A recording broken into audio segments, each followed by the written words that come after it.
Roadrunner Extra. Volume 2024, Issue 11-12. November, December. Spy Dog by Ken Krebs. In November of 1988, Germany was still a divided country. The Cold War was more room temperature than cold, and in less than a year we would see the dismantling of the Berlin Wall. At that time, my wife Marty and I were stationed at a small U.S. air base in southwest Germany. Our good friends were stationed in West Berlin. We decided to visit them over the Thanksgiving weekend. One of the travel options for military personnel traveling to West Berlin was a U.S. Army supply train, which departed several times a week from Frankfurt. Traveling by train allowed us to take along our 2-year-old black lab, Benjamin. The day before Thanksgiving, we drove to Frankfurt and boarded the train at 8 p.m. It would make a slow journey through East Germany, and arrive at 7 a.m. the next morning.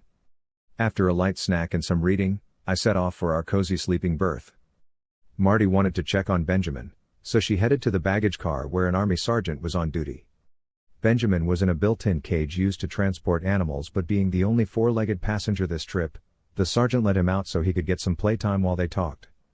The three of them became good buddies as they rambled along into East Germany. At some point, the train began slowing and came to a stop. The sergeant said this was normal, that the train would sit on a siding for a while to help with the timing of their 7 a.m. arrival. Since they would be stationary for 20 minutes, he offered Marty the chance to give Benjamin a quick walk in the woods. While the sergeant opened the baggage car door, Marty hooked Ben to the leash and the two of them jumped down to the grassy slope and set off into the cool evening. After 10 minutes they were about 40 yards from the train. There was enough moonlight to keep them from running into obstacles. The weather was comfortable and they were both enjoying the walk. Without warning, the train lurched, then started moving slowly forward. Marty gave the leash a tug, and she and Benjamin broke into a run as the train pulled away. They were catching up, but if the train continued picking up speed, they were not going to make it. After about 30 seconds the train started slowing again and they were able to reach the open car door. The sergeant had gotten through to the engineer to tell him the back of the train wasn't fully secure yet. He helped Marty and Ben back into the baggage car and closed the door. Benjamin lapped up some water and called it a night. Marty needed to catch her breath and let the adrenaline rush subside, and I, an Air Force officer ever vigilant while in or over enemy territory, managed to sleep through the entire incident. In fact, I did not learn about the previous night's adventure until we were heading toward our friend's house, after being picked up at the station. Marty told the story and you could tell she was still enjoying the excitement. Our friends thought it amusing. But I began picturing various scenarios of what could have happened. The more I thought about them, the worse they got. Spy Girl and Spy Dog, which is what we called Benjamin the rest of that weekend, running through the East German countryside in the middle of the night, dodging barbed wire, high-powered searchlights and soldiers with guns. None of my imaginary scenarios ended well. One even included a prisoner exchange over the Bridge of Spies. But the least affected by all of this was Benjamin. To him trees were trees, and woods were woods no matter which side of the Iron Curtain they were on. Actually, this entire Cold War thing seemed to bother him not in the least. Once again, Benjamin proved he was the smartest among us. How Does Your Garden Grow? By Barbara Esslinger. I've always had my own garden and enjoyed growing things on a small scale. So, the Beatitudes Community Garden really intrigued me. Last spring, after we moved into our apartment, I went over to the garden and met some of the people. Joni Bailey introduced herself and helped me plant a row of spinach. Later I found out that Joni's late husband, Lowell, had dreamed of a garden and was the one who started the first garden. Little did I know how things would change over the next 6 months because of a lot of dedicated people, led by Mike Gilman, president of the Garden Club, and Melissa Fry, who organized, planned, and coordinated all the activity. The Garden Club planned a complete reconstruction, including a new shed, a new ground base with walkways for wheelchairs, walkers, and scooters. Over 30 corrugated metal garden bins of various sizes and heights were planned, so gardeners could work in the garden without bending over. I remember walking out of my first Garden Club meeting thinking, no way could this small group make this happen, especially in such a short time. Then, all the old beds and dirt were removed, the shed was taken down and reconstruction began. A new shed was built, the ground base was prepared, and the garden bins were installed. Dirt and water lines were added and the paths between the plots were completed. Several entries from the road were added. This was all possible through the generosity of the Garden Club members, individual contributions, significant support from the Beatitudes Auxiliary, and a generous grant from the Diane and Bruce Halley Foundation. It was great to see everyone work together for a common cause. The gardens have now been planted, and they are all coming along well. It's a place for families and friends to share together. Everyone is enjoying seeing all the plants grow. We've learned that what we have planted is worth its weight in gold for the enjoyment it has brought already, and there is always the next season. You don't have to have a garden plot to enjoy meeting friends in the garden, relaxing and chatting. Be sure to take a tour at night, when it is completely lit with solar-powered lights. COVID Contemplation by Nadine Smith. I like to quote other people when I write, because it's a lot easier than trying to think of something pithy all by myself. Besides that, maybe the reader, in case there is one, will mistake me for a person who is really bright and reads a lot. I do muse a lot, and I've been thinking about the way we earthlings respond to the events and circumstances of these chaotic times. We are bombarded daily with bad news, the ever-mutating pandemic, racial and political divisiveness, natural disasters such as earthquakes, fires, floods, and hurricanes, along with the apparent demise of democracy and an ever-widening gap between the rich and the poor.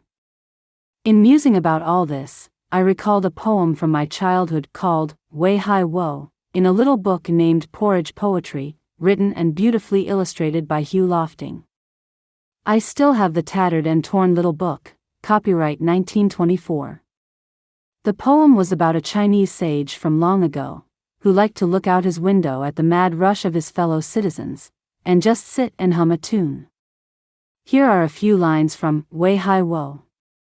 If others wish to run about, then let them. But let me look out. I've found that peace, my good Sin Ching, is quite the most important thing. You see now why I sit and sing, how silly, lily, lackaday. The little fragment of the poem has stayed in my memory for at least 80 years. I know that always detaching oneself from the cares of the world is not a responsible way to live, but when the world is as chaotic as it seems to be today, an occasional detachment would be useful for our own well-being. A similar, but more grown-up summary of our times is contained in this paragraph by the late astronomer and writer, Carl Sagan. The Earth is a very small stage in a vast cosmic arena. Think of the rivers of blood spilled by all those generals and emperors so that in glory and triumph, they could become the momentary masters of a fraction of a dot. Think of the endless cruelties visited by the inhabitants of one corner of this pixel on the scarcely distinguishable inhabitants of some other corner, how frequent their misunderstandings, how eager they are to kill one another, how fervent their hatreds. While Sagan doesn't suggest detachment from the world's woes, his words do offer a wider perspective. Today, and just for now, I find comfort in Sagan's perspective and in Way High Woe's way of looking at life. Perhaps an occasional change in perspective would be a good idea. Along with the change in perspective, it would be good to look around and notice with a great deal of gratitude the beauty all around us, the little acts of kindness, and the dedicated work of many to alleviate suffering throughout the world. The reasons for gratitude are endless.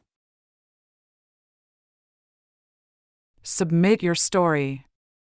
Do you have an idea for a story? Have you had something unusual happen in your life? Think about writing a story for the Extra. Send your story to copy editor Carol Vendrick at cvendrick@gmail.com. We'd love to hear from you. The Vacation by Diane Lemley. You want the three of us to join you on a trip over Easter vacation? Our baby, Tina, was 7 months old, allergic to all milk products, and wearing Pampers. We would be staying in hotels and visiting their friends on Yap and Palau, where a plane made the trip once a week. We would stay on Yap 3 days, on Palau 4 days, and then return to Guam where we lived. The baby food and soy milk and diapers would not fit in a suitcase, so we purchased a metal footlocker. We fit all the baby items for 8 days in the footlocker, then stuffed in the clothing we would need. It took 2 men to carry the footlocker. Saturday morning we boarded the seaplane, which was full of other passengers. As we arrived on Yap, we saw the hotel on a hill a mile or so away. No valet. No cart to put the footlocker on. John and Charles carried the footlocker up the hill. I pushed the umbrella stroller with Tina, and the dive equipment, and Jackie carried their suitcase. When we arrived at the hotel, the other passengers had already checked in and they did not have 2 rooms for us. They did have 1 room with 2 twin beds. We looked at each other and said, "We'll take it." We visited their friends on the island. She taught courses at the University of Guam and he worked with the government. He answered the door wearing a loincloth and she had on a sarong. We sat in their living room and talked for hours. Jackie and I walked around the island with Tina, enjoying the thatched homes, canoes, etc., while the men checked out diving and fishing options. Most men wore loincloths. Most of the buildings were thatched. Carvings and glass balls surrounded several buildings. Tuesday, we flew to Palau. A hotel van picked us up. We even had our own rooms. The island was beautiful. We visited places friends recommended, including the prison where inmates learn trades including woodcarving. The highlight of the trip came when the men went diving for giant clams. The chef asked them to bring back some so he could cook them for us and serve the rest at the restaurant. We all left in a small motorboat. The driver explained that the females must stay on an island so the men had full use of the boat. So, Jackie and I relaxed on a small island while Tina slept with small waves breaking and boats coming and going. It was a beautiful day. A few hours later the guys returned with clams. We carefully climbed into the boat, trying not to step on any shells. The men took the clams to the chef who cooked the meat for us. We kept 4 of the clam shells, which were about 2 to 3 foot long. The kitchen cleaned our shells and put them into a box. The next day we returned to Guam. When they emptied the plane, they could not find our box of shells. They finally said they would be back in a week and would bring them to us. When they returned, they quickly gave us the box. They said the plane had begun to stink. They cleaned out the luggage area and found our box under a tarp. They were thrilled to return it to us. Our trip to Arizona by Mike Gallega. When I was 14, our family took a road trip to Arizona to visit my dad's sister who had moved there with her husband because of her health. I had no idea that I would move there some years later. The trip was a curious event. We drove from Chicago in my dad's red 1947 Ford 2-door sedan. Mom, Dad, my 7-year-old brother George, and I were joined by Dad's older brother, Mike. Dad and Mike, who were only a few years apart in age, argued constantly about everything from baseball to whiskey. I believe that my dad, a watchmaker, was a bit smarter than Mike, but he didn't necessarily win every dispute. Mike worked at the Wisconsin Steel Mills in South Chicago. Dad had arranged to pick him up on our way after his shift. He was waiting for us outside his favorite South Chicago tavern when we pulled up. He jumped right into the front seat saying, "Let's go."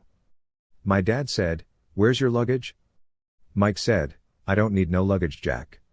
When Dad pointed out that we'd be gone 2 weeks, Mike said he'd just wash his things out every few days.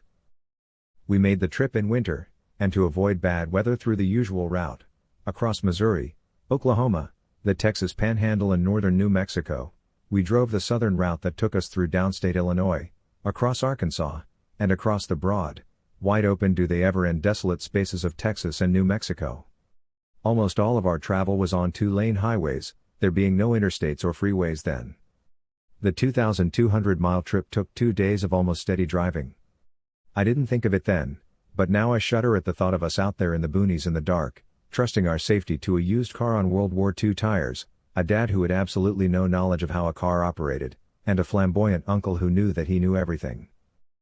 Those of us in the back seat, Mom, George and me, were able to sleep at will. Dad and Uncle Mike could only sleep when the other was driving. I think Uncle Mike was okay with that, but I believe that Dad's general mistrust of his older siblings' driving skills kept him sleeping with one eye open. One time when we were driving across desolate Middle Texas late at night, Mike fell asleep while he was driving. If the road hadn't been straight and Dad hadn't been awake, I don't think I would be here to tell of it. Dad saved us from harm by taking a strong grip on the steering wheel before he whispered loudly, "Mike. Mike?" When Mike awoke, they pulled the car over to the side and had a serious discussion about who the hell knew how to drive. Our back seat was just enough room for the three of us. I sat on the right side, Mom sat in the middle, and so had to deal with the drive shaft hump common to cars of that vintage, with George on her left side. From that seat, Mom kept us all fed with American cheese sandwiches on packaged white bread.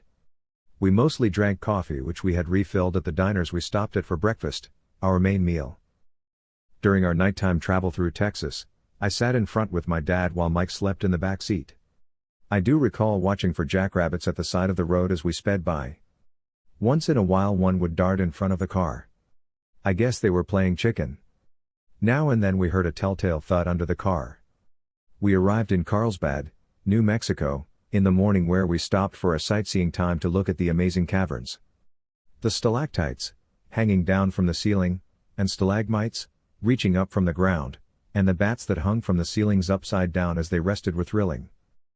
From there we drove east to El Paso, Texas, and back into New Mexico toward the Arizona border. I don't know if we picked up State Route 77 in Tucson, or traveled to Phoenix on Route 70 out of New Mexico to Route 60 through Globe, but I do know that we approached the Valley of the Sun through Apache Junction. I didn't know then that I would one day live for a bit in the shadow of the Superstition Mountains.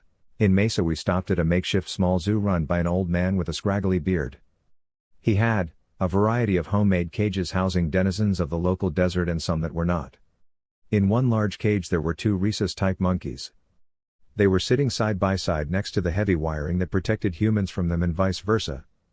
One was snacking, evidently, on tasty morsels buried in the other one's fur. As George and I stood watching them, my brother got the idea to do his own monkey act by scratching his sides and uttering, "Ooch ooch ooch." One of the monkeys apparently didn't appreciate his performance because it shot its arm through the wire and grabbed George by the hair. His ooch ooch ooch immediately changed to ouch, yee, Lego, help, ya. The moment I stopped laughing, I slapped the monkey's hand until it let loose. What's an older brother for? One of the critters new to me was in a small cherry crate covered by wire mesh nailed to the sides. It was a lizard about a foot long. It had multicolored, beaded-looking skin. One corner of the makeshift cage's wire was peeled open about an inch, not enough for the scary thing to get through, but it was prying at the wire with one of its claws, I imagine trying to escape. When I reported this to the proprietor, he said, "Oh, it can't get out. But if it does, you better run. It's a Gila monster, and if it bites you, it will hang on until sundown and you will die." That was my introduction to Arizona in 1949. Drought by Nancy Salner. The drought meant there were simply no peaches. You know that. And how the blueberries out by the pump house must have just shriveled in the sun. Surely you've wondered if she finally broke down and had a second well dug, got the heater replaced, and how the truck's holding up. But you don't know. And you don't know that the cat got sick and how she clutched him in her thighs to push the pills way down his throat, and plied him with his favorite foods, and slept with tear-streaked cheeks against his fur. But even so, one day he stole beneath the house to die. And all the while she wondered if you'd come. Surely you would come. For a long time, whenever she'd go in the yard, she'd let her gaze drift down the road and wonder, would this be the day? The car would nose around the post, and crunch its way onto the drive, an inch along up to the spot beside the house, and finally she could breathe again. A Mouse at Christmas by ChatGPT. With only minor storyline provided, artificial intelligence wrote this story. Once upon a time, in a cozy little mouse hole nestled in the walls of a quaint farmhouse, lived a curious and adventurous mouse named Mabel. Mabel was unlike any other mouse in her family. While her siblings were content with their simple life of scavenging for crumbs and hiding from the cat, Mabel had always dreamed of something more. She longed to explore the world outside her tiny home, to see the wonders that lay beyond the familiar walls of her family's den. As winter approached, and the air turned cold, Mabel couldn't shake the feeling that something magical was waiting for her out there, beyond the frosty fields and snow-covered forests. It was the time of year when the humans in the farmhouse would decorate their home with twinkling lights and fragrant evergreen trees, and Mabel couldn't help but wonder about stories she had heard of this magical Christmas. One chilly evening, as the fire crackled in the hearth and her family settled in for the night, Mabel made up her mind. She would leave her home and set out in search of the magic of Christmas. With a determined heart and a small pack of supplies strapped to her back, Mabel quietly slipped away into the darkness outside. The world beyond the safety of her home was vast and intimidating, but Mabel pressed on, her whiskers twitching with excitement. She scampered through fields dusted with snow, crossed icy streams, and navigated through towering forests of pine and fir. Along the way, she encountered other animals preparing for the winter season: busy squirrels gathering acorns, wise old owls perched in the branches of ancient trees, and deer grazing peacefully in the moonlit meadows. As she journeyed further from home, the air grew colder and the landscape more treacherous. Mabel's paws ached from the icy ground beneath her, and the wind whispered eerie tales of winter storms and lost souls. But still, she pressed on, determined to find the magic of Christmas that beckoned her forward. Finally, after days of traveling through the wintry wilderness, Mabel came upon a small village nestled in a valley, its streets lined with twinkling lights and bustling with activity.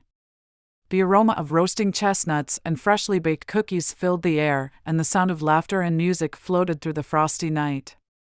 Mabel crept through the shadows, marveling at the sights and sounds of the village. She watched as children skated on frozen ponds, families gathered around crackling bonfires, and kind-hearted villagers hung ornaments and garlands on their homes. It was a scene straight out of a storybook, and Mabel knew that she had found the magic of Christmas she had been searching for. As she explored the village, Mabel came upon a small bakery where a kindly old woman was kneading dough and singing carols. The aroma of gingerbread and cinnamon wafted out the door, and Mabel's mouth watered at the delicious smells. She approached the woman, who gasped in surprise at the sight of the tiny mouse. "Who are you, little one?" the woman asked, her eyes wide with astonishment. "I am Mabel, a humble mouse in search of the magic of Christmas," Mabel replied, her voice small but determined. The woman smiled warmly and reached out a gentle hand to stroke Mabel's fur. "Well, you've certainly found it here, dear Mabel," she said. "Come, warm yourself by the fire and share in the joy of the season with us." And so, Mabel spent the rest of the night in the cozy bakery, surrounded by the warmth of the fire and the kindness of the villagers. She feasted on crumbs of gingerbread and listened to stories of Christmases past, feeling as though she had finally found a place where she belonged. As the first light of dawn began to peek over the horizon, Mabel knew that it was time to return home to her family. With a heart full of joy and memories of the magic she had found, she bade farewell to the kind villagers and set out on the long journey back to her tiny mouse hole. As she slipped back through the walls of the farmhouse and nestled into her bed, Mabel knew that she would never forget the adventure she had embarked on, the journey that had led her to the true magic of Christmas, the magic of love, kindness, and the joy of giving. And as she drifted off to sleep, Mabel dreamed of the next winter, when she would set out once again in search of the wonders that awaited her beyond the safety of her home. Updated Beatitudes Garden by Bob Esslinger. Did the updated Beatitudes Garden bring back memories to you? The updated Beatitudes Garden has really done well, and all garden plots have active growth. It brought back vivid memories to me. I grew up in Kansas and my dad had a passion for growing sunflowers every year. He won various awards and is pictured with one of his winners. After we were assigned a garden plot, I began thinking about growing sunflowers in remembrance of him. I knew they wouldn't be large and tall like his were, but they would provide a memory. They grew quickly and began blossoming. Each day displayed more blossoms, and each day reminded me of my dad, and I knew he would be proud that I had followed in his footsteps. Thanks to all those who worked hard to update the Beatitudes Garden. Hopefully these efforts have brought back many memories. Poetic Potpourri by Sherwin Berger. Poets write of ships at sea, as white sails slowly disappear below the sharp pencil line horizon sharply drawn across the western sky. Others write of shadows on a green lawn, moving in slow rhythm to greet a newly minted dawn. A white farmhouse in silhouette as the sun begins to set. The dull gray dominion of city streets, imposing buildings of unique forms making minuscule, a beggar with a tin cup reaching out for a few kind words. Better by far than coins whose total an insult gathered from the wealthy of Wall Street. Other poets, imbued with mystery of autumn leaves morphing into surrealist dreams. Poets charmed by puppy paws and kittens leaping, capture children's happy hour. More difficult to say is the sound of a rocking chair, creaking away the life of a sad old man. A curtained dark corner of a living room, where death has just visited. The cheering throngs at a baseball game, with some fans screaming for a win that never came. Other poets sail on ocean waves, charmed by the music of water lapping in rhythm against the hull, making music that others do not hear. Such variety and contrast leave little for my poetry, till I spot on a corner table a well-worn, dust-covered volume with offsetting title. Thesaurus of the English Language. QR code for this issue of the Roadrunner Extra. The Lifelong Learners QR code class was attended by 60 Beatitudes residents. If you know how to scan a QR code, now is the chance to put your new skill to the test. Scan the code to the right to listen to this issue, perhaps when you are driving, having breakfast, or just resting your eyes. For those non-initiated, open the camera on your mobile phone and point it at the box, keeping the entire image on your screen. A link will appear, and all you have to do is tap the link. Make sure the volume is up on your phone. Zoe, if they are listening to this, they already know how to do the QR code. Not if they are listening to it on Channel 1-2 on Saturday, Sunday, Monday, or Tuesday at 8:30. Well, that's true. I'll give you that. I'll go back to my desk now. Roadrunner Extra. All content is created by the residents of the Beatitudes campus. All residents are encouraged to submit articles. Send your writings to the copy editor listed below. Submissions will be edited for clarity and readability. Editor: Cynthia CL. cynthiacl@gmail.com. Copy editor: Carol Vendrick. cvendrick@gmail.com. Assistant editor: Robert Andrews. robtandra@gmail.com. Proofreaders: Robert Seltz, Nadine Smith, Joyce Stanquist. Distribution: Albert and Kathy Chung, Chuck Bojan. Editor Emerita: Judy Green Davis. Photographer Emerita: Pat Delasanti.